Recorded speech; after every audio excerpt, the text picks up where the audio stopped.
नमस्कार दोस्तों, आज आप लोगों के लिए ऐसी मूवी स्टोरी लेकर आया हूं जिसमें तीन बड़ी हीरोइन एक साथ मिलकर लीड रोल में काम किया है। काफ़ी अच्छी मूवी है और अच्छी स्टोरी है। 2024 की मूवी है। तो दोस्तों शुरू करते हैं। तो दोस्तों कहानी की शुरुआत होती है कोहिनूर एयरलाइंस से। एक ऐसा एयरलाइंस जहां की एयर होस्टेस को 6 महीने से सैलरी नहीं मिली है और कुछ को तो पीए भी अटका पड़ा है। लेकिन कोहिनूर के मालिक विजय बालिया का कहना है कि ये प्रॉब्लम बहुत जल्द हल कर देंगे क्योंकि एक छोटी सी प्रॉब्लम है। लेकिन 6 महीने की सैलरी न मिलने के कारण सबकी अलग अलग प्रॉब्लम खड़ी हो चुकी है और कई लोगों का घर भी नहीं चल पा रहा है और वो इसी उम्मीद में बैठी है कि उनकी सैलरी आएगी और वो अपने घर बार को चला पाएंगे। जिसके बाद दिव्या के बारे में हमें बताया जाता है। दिव्या हरियाणा में पैदा हुई थी और वो पढ़ने लिखने में बहुत ही अच्छी थी, एक टॉपर भी थी और उसने पायलट बनने का सपना देखा था और वो अपने घर वालों को कुछ करके दिखाना चाहते थे।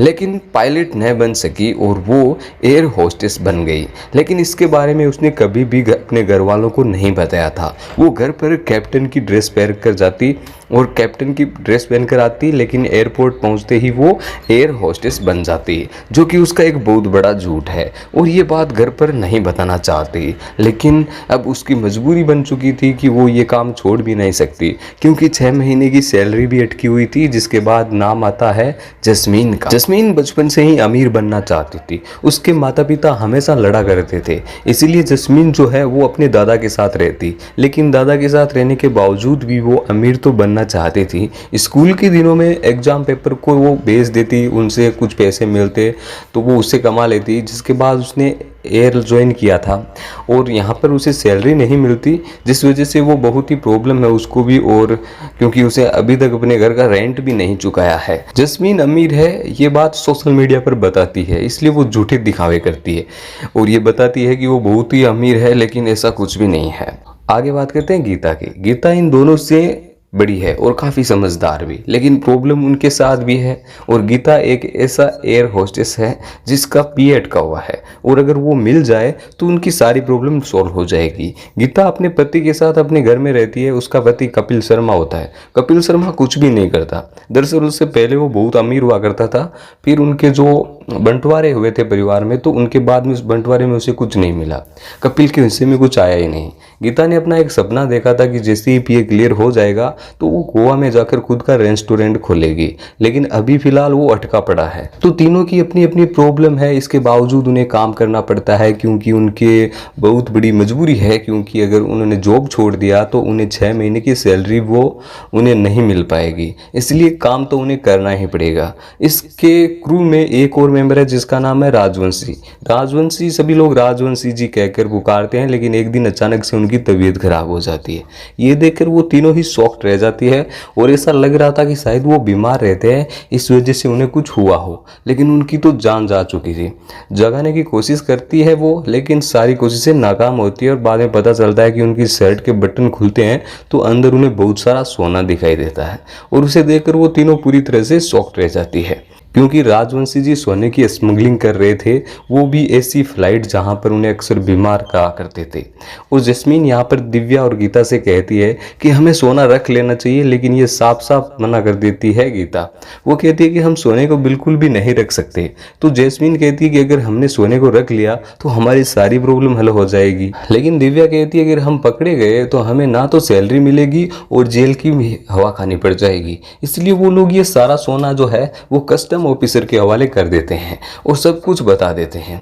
बताने के बाद बहुत सारी पूछताछ की जाती है और बाद में मालूम चलता है कि राजवंशी जी जो है वो 12 किलो सोना स्मगल कर रहे थे, इधर उधर कर रहे थे। कहाँ पर कर रहे थे ये तो पता नहीं चला। इन तीनों से पूछताछ करने के बाद इन तीनों को छोड़ दिया जाता है और तब यहाँ पर हम एयरपोर्ट पर जैविक नाम के एक कस्टमर ऑफिसर को देख पाते हैं, जो दिव्या जो है वो बहुत अच्छे से उसे जानती थी। दोनों एक दूसरे से मिलते हैं और दोनों एक दूसरे को बहुत अच्छे से से जानते हैं। दरअसल हरियाणा में एक बास्केटबॉल टूर्नामेंट हुआ था। ये दोनों एक दूसरे से मिले थे, कमरे में बैठकर इन दोनों ने शराब पी थी। शराब के नशे में ये दोनों कमरे में इंटीमेट भी हुए थे, लेकिन ज़्यादा दिनों तक नहीं चला था इनका। अब आगे हम कोहिनूर एयरलाइंस के बारे में कुछ और बातें पता चलती है। बात ये फैल रही थी उस समय कि कोहिनूर एयरलाइंस जो है वो बैंकक्रप्ट हो रहे हैं और पूरी तरह से दिवालिया होने वाले हैं। अब इन सारी बातों को कंफर्म करने के लिए गीता जो है वो मित्तल साहब के पास जाती है। अब मित्तल साहब जो है वो कोहिनूर एयरलाइंस के एचआर होते हैं और सच पूछने लगती है, लेकिन यहाँ पर मित्तल साहब तो कुछ नहीं बता रहे होते हैं। लेकिन आखिर में गीता उनसे अच्छे से पूछती है तो वो बताते हैं कि हाँ, कोहिनूर एयरलाइंस जो है वो बैंकक्रप्ट हो गया है। सारी बातें सुनने के बाद गीता बहुत अच्छे से समझ चुकी थी। उसने अपना पीएफ भी नहीं मिलने वाला था, अब तो शायद सैलरी भी ना मिले। ये सारी बातें गीता जो है वो जैस्मीन और दिव्या को भी बताती है। दिव्या कहती है शायद उन्हें जॉब छोड़ देना होगा, अब ये इतना आसान नहीं है, क्योंकि उन्हें अभी भी उम्मीद है कि कहीं ना कहीं फंड आएगा कहीं से और उनकी भरपाई होगी। सभी को सैलरी भी मिलेगी, लेकिन गीता को ऐसा बिल्कुल भी नहीं लगता है। पर जैस्मीन के दिमाग में कुछ और चल रहा था। जैस्मीन के पास राजवंशी जी का मोबाइल फ़ोन था, वहाँ पर उसने सब कुछ देख लिया था कि सोने स्मगल करने के लिए कौन कौन करता है, कहाँ करता है, कैसा सब कुछ होता है, इसके बारे में उसे पता था मित्तल साहब। इसलिए ये लोग तुरंत हिल साहब के पास पहुँच जाते हैं और उनसे सारी बातें पूछते हैं और मित्तल साहब भी कह देते हैं कि मैं ही सोना उधर उधर करता हूँ। तो इन तीनों को एक बात तो पता चल गई थी कि शायद उन्हें अपनी सैलरी और पीएफ तो नहीं मिलने वाली। इसलिए ये लोग मित्तल साहब से कहते हैं कि हमें भी सोने का स्मगलर करना है, हम भी उधर उधर करेंगे सोने को। और मित्तल साहब की वाइफ भी है जिसका नाम अंजलि है, वो भी पहले एक एयर होस्टेस रहा करती थी, लेकिन मित्तल साहब का कहीं और अफेयर है। ये बात उनको पता चली। वाइफ ना चाहते हुए भी मित्तल साहब को उनकी बात माननी ही पड़ती है और अगले दिन वह उन्हें अपने अड्डे पर बुलाते हैं। ये तीनों ही उस जगह पर पहुंच जाती है। मित्तल साहब से मिलने के बाद मित्तल साहब यहाँ पर उन तीनों को सब कुछ समझा देता है कि आखिर सोने को कहाँ पहुंचाना है, कैसे करना है। ये तीनों देखती है कि मित्तल साहब की तिजोरी में ढेर सारा सोना है। इन सारे सोने को धीरे धीरे करके दूसरे देश में स्मगलर करना है। मित्तल साहब ने पूरी तरह से समझा रहे होते हैं कि प्रॉब्लम सिर्फ इंडिया में होगी, बाहर कोई प्रॉब्लम नहीं होगी, उनकी सेटिंग है। लेकिन ये प्रॉब्लम है कि आखिर सोने को किस तरह से बाहर भेजा जाए, क्योंकि चेकिंग जो है वो अच्छे तरह से चलने लगी है। क्योंकि जब से राजवंशी पकड़ा है तब से चेकिंग जो है वो हाई अलर्ट पर पहुँच चुकी है। तब यहाँ पर उनके दिमाग में एक आइडिया आता है और वो सुनार के पास जाकर सोने को पिघला लेते हैं और उन्हें जो है चॉकलेट के रूप में गोल गोल बैंड के रूप में बदल देते हैं, जिससे कि अब उनके पकड़ने के चांसेस न के बराबर हो चुके थे। तो सारी तैयारियां हो चुकी थी, अब बस सोने को इस्तेमाल करना था। तीनों ही तैयार होकर एयर होस्टेस बनकर एयरप्लेन में जाती है, क्योंकि पहली बार सोने को ले जा रही थी तो इसलिए बहुत ज़्यादा डरी हुई थी। और तीनों में सबसे ज़्यादा दिव्या डरी थी, क्योंकि उन्होंने इस चीज़ों को बहुत ज़्यादा डर लगता है। सभी की चेकिंग होती है लेकिन यहाँ पर क्रू मेंबर की चेकिंग नहीं होती, इसलिए वो लोग आसानी से यहाँ से चली जाती है। और ये सब चीज़ें देखकर वो तीनों बहुत ज़्यादा खुश हो जाती है। बहुत सारा सोना जो है वो दूसरे देश में पहुंचाकर वो स्मगलिंग कर रही थी। तो ऐसे में ये लोग बहुत सारे सोने को स्मगल करते हैं, जिस वजह से अब धीरे धीरे अमीर भी हो चुकी थी और वो बहुत ज़्यादा इंजॉय करना शुरू कर देती है। इनकी जितनी भी प्रॉब्लम थी वो धीरे धीरे ख़त्म होने लगी और अब वो अपनी लाइफ को ट्रैक पर लेकर आ चुकी थी। और फिर एक दिन जब ये लोग इंडिया से बाहर निकल रहे होते हैं, तब यहाँ कस्टम ऑफिसर माला जो है वो बोर्ड की चेकिंग करना चाहती थी।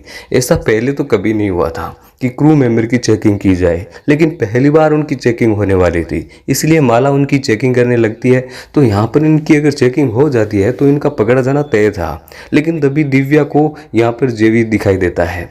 वो तुरंत ही उसे अपने पास बुला लेती है और जेवी जैसे उनके पास आता है तो चेकिंग को रुकवा देता है और यहाँ पर दिव्या से बात करने लगता है। वह यहाँ पर उनका नंबर भी ले लेता है और ये देखकर दोनों बहुत खुश हो चुकी थी, क्योंकि जेवी की वजह से आज वो पकड़ते पकड़ते बची हैं। इसलिए वो आज रात जेवी के साथ डेट पर भेजना चाहती है, जिसके बाद दिव्या ने हाँ भर दिया था। अब रात होते ही यहाँ पर दिव्या जो है वो जेवी के साथ डेट पर जाती है। दोनों एक दूसरे से ढेर सारी बातें करते हैं। यहाँ पर जेवी जो है वो दिव्या को बहुत ज़्यादा पसंद करता है, उसके ऊपर पूरी तरह से लट्टू है। कुछ दिनों बाद में हम देखते हैं कि जैस्मीन का बर्थडे होता है, इसलिए वो लोग रात में पार्टी के लिए जाते हैं और यहाँ पर बहुत सारा पैसा उड़ाते हैं। जब ये लोग उस क्लब से बाहर निकलते हैं तो उन्हें क्रू मेंबर की नाम एक दूसरी कोमल नाम की लड़की थी, एयर होस्टेस थी, वो उन्हें देख लेती है और सोचती है कि ये लोग कैसे कर रहे हैं, क्योंकि हमारे पास तो पैसे है नहीं, ये लोग कैसे कर रही है। इनके बाद कस्टम ऑफिसर के पास टिप जाती है एक जेवी को पूरी तरह से बता दिया जाता है कि आज रात कोहिनूर एयरलाइंस से सोना जाने वाला है। तो ये सुनने के बाद माला जो है वो तुरंत ही एयरलाइंस पर पहुंचती है और छानबीन करना शुरू करती है। सबसे पहले वो तीनों को रियासत में लेती है क्योंकि इन्हीं के ऊपर पूरा शक है। जो कि खबरें है उसने तीनों के नाम भी बता दिए हैं। यहाँ पर चेकिंग चलती है और चॉकलेट थे उनकी भी चेकिंग करती है। यहाँ पर जब कस्टम ऑफिसर उन्हें मुंह में लेकर चेक करती है तो वो सचमुच चॉकलेट थे। तो इसका मतलब इन तीनों को सोना कहीं ज़रूर छिपा दिया है और यहाँ पर वो तीनों नज़र में थी। तो उन्हें ऐसा लग रहा था कि शायद कोमल ने ही इनको बताया होगा क्योंकि क्लब के बाहर वही इनको मिली थी, उसी ने क्लब के बाहर इन तीनों को देखा था। और यहाँ पर ये मालूम चलता है कि तीनों को टिप के बारे में पहले ही मालूम चल गया था, इसलिए उन्होंने भी सोने को एयरलाइंस के ऊपर वाले हिस्से में छिपा दिया था, जिस वजह से इन तीनों के पास अब कुछ भी नहीं मिला था। लेकिन अब ये तीनों पूरी तरह से नज़र में आ चुकी थी क्योंकि सभी इनके ऊपर पूरी तरह से शक हो रहा था सबको, इसलिए एयर होस्टेस के रूप में अब इन्हें नहीं भेजा जाता है। बाद में जब एयरलाइंस की फिर से चेकिंग की जाती है तो उन्हें ऊपर वाले हिस्से में सोना मिल जाता है, जिससे वो कस्टम ऑफिसर को मालूम चल जाता है कि इन तीनों का ही सोना छिपाया था। लेकिन उनके पास कोई सबूत नहीं होता, इसलिए वो इन तीनों को नहीं पकड़ते। लेकिन जेवी का यहाँ दिल टूट जाता है क्योंकि उसने दिव्या से ऐसी उम्मीद नहीं की थी। तो दोस्तों ये जो खबर है वो पूरे देश में फैल चुकी थी, लेकिन इन तीनों का नाम कहीं भी नहीं आया था। लेकिन ये पकड़ी जा चुकी थी, ये बात क्लियर हो चुकी थी, ये बात इन तीनों को बहुत अच्छे से मालूम थी और इतना काफ़ी है। तो अगर फिर ऐसा कुछ इन्होंने किया तो ये पकड़े जाएंगे। जिसके बाद कुछ दिनों के बाद एक न्यूज़ आती है और न्यूज़ ये थी कि विजय माल्या देश छोड़कर भाग चुका है और ये एयरलाइंस विजय माल्या की थी। अब कोहिनूर एयरलाइंस को पूरी तरह से बंद कर दिया जाता है। कुछ दिन पहले न्यूज़ आई थी कि कोहिनूर एयरलाइंस जो है वो बैंकरप्ट हो चुका है और ये बात पूरी तरह से सच थी, लेकिन वो लोग फालतू में उम्मीद लगा कर बैठती है। विजय माल्या अकेला ही देश छोड़कर नहीं भागा, उसके साथ एक और आदमी था जो भाग गया था, उसका नाम था मित्तल। अब यहाँ पर ये बात मालूम चल जाती है कि कोमल कस्टम ऑफिसर को टिप नहीं दी गई थी, बल्कि मित्तल साहब की वाइफ ने कस्टम ऑफिसर को उन्होंने सब इसलिए बताया था क्योंकि मित्तल साहब का कहीं और चक्कर चल रहा था और वो नहीं चाहती थी कि सोना कहीं और जाए, इसलिए इन तीनों को वो पकड़वाना चाहती थी और ये सब रोकना चाहती थी। तो इसके बाद मित्तल साहब की जो वाइफ है वो इन तीनों को सब कुछ सच बता देती है कि सारा सोना जो है वो मित्तल साहब का नहीं है, वो तो एक नंबर की भिखारी है। ये सारा सोना दरअसल विजय माल्या का था और वो इसीलिए रुके थे देश छोड़ने के लिए ताकि उनका सारा सोना एक बार बाहर चला जाए, फिर वो चले जाएंगे, बाद में उसे देश छोड़ देंगे। तो उन्होंने बिल्कुल ऐसा ही किया। लेकिन सारी चीज़ें सुनने के बाद इन तीनों की हट जाती है और ये डिसाइड करती है कि वो सोना वापस लाकर ही रहेंगे। भले ही सोने की स्मगलिंग करने के लिए उन्हें बहुत पैसा मिल रहा हो, लेकिन मेहनत की कमाई जो है वो उन्होंने एयर होस्टेस करके कमाई थी, वो नहीं मिल पाया था और उनके पूरे क्रू को ये सब कुछ नहीं मिल पाया था। इसलिए वो लोग तुरंत ही विदेश जाकर अपना सोना वापस लाने का प्लान बनाती है। तो जैसे ही वो विजय माल्या के घर पहुंचती है तो देखती है कि विजय माल्या तो एक रईस आदमी बन चुका है, वो बहुत ज़्यादा अरबपति आदमी है और उससे ये तीनों टक्कर नहीं ले सकते। लेकिन इन्होंने प्लान बना लिया था क्योंकि उन्हें यहाँ सीधा मित्तल साहब के पास जाना है। मित्तल साहब के पास जाते हैं और उनसे पता करते हैं दरअसल कल जो है वो विजय माल्या के घर में उसकी बेटी की शादी है और बहुत बड़ा फंक्शन है और वो मित्तल साहब को अपने साइड में लेते हैं और यहाँ पर मित्तल साहब सारी प्लानिंग बता देते हैं कि एक साइड यहाँ पर विजय माल्या की बेटी की शादी होगी, दूसरी तरफ सारा सोना लेकर आप चुरा लोगे। ये सब कुछ प्लान के मुताबिक हो रहा था। एक तरफ माल्या साहब की बेटी की शादी हो रही थी, दूसरी तरफ ये लोग कमरे में पहुंच चुके थे। उन्हें सूटकेस भी मिल चुके थे, लेकिन सारे सूटकेस खाली थे, मतलब कि उनकी सारी प्लानिंग जो है वो पूरी तरह से फेल हो चुकी थी। तभी खबर मालूम चलता है कि साहब जो है वो अपने परिवार के साथ एक आइलैंड पर जाने वाले हैं, इसलिए प्लान बी शुरू करते हैं, जहां पर कि अपने सारे पहचान को बदलकर वो एयर होस्टेस बन जाती है। जिस प्लेन में वो जाने वाले थे उसी प्लेन में वो पूरा जितना भी क्रू मेंबर था उन सब का पहचान चेंज करने के बाद प्लेन में चढ़ जाती है। यहाँ पर बाल्या साहब की पूरी फैमिली प्लेन में मौजूद थी और यहाँ पर गीता और जस्मीन भी एयर होस्टेस बन चुकी थी। विजय बाल्या की सेवा में लगी हुई थी, लेकिन भी वो इन सब की गिलास में बेहोशी की दवा मिला देती है और सभी लोग बेहोश हो जाते हैं। सोना मिल चुका था, लेकिन यहाँ पर विजय माल्या साहब की बेटी ने कुछ नहीं खाया था, इसलिए वो बेहोश नहीं हो पाई थी। उसने सब कुछ देख लिया। तभी ये दोनों फ्लाइट में फाइट करती है और एक कमरे में बंद कर देती है विजय माल्या की बेटी को। आगे मालूम चलता है कि दिव्या जो है वो पायलट बनकर ये प्लेन उड़ा रही थी, लेकिन अब वो पूरी तरह से घबरा गई है, इसलिए वो बाहर आती है और कहती है कि ये प्लेन नहीं उड़ा सकती मैं। लेकिन तब यहाँ पर गीता जो है वो दिव्या को एक जोरदार थप्पड़ लगाती है और कहती है कि तुझे ये प्लेन चलाना ही होगा।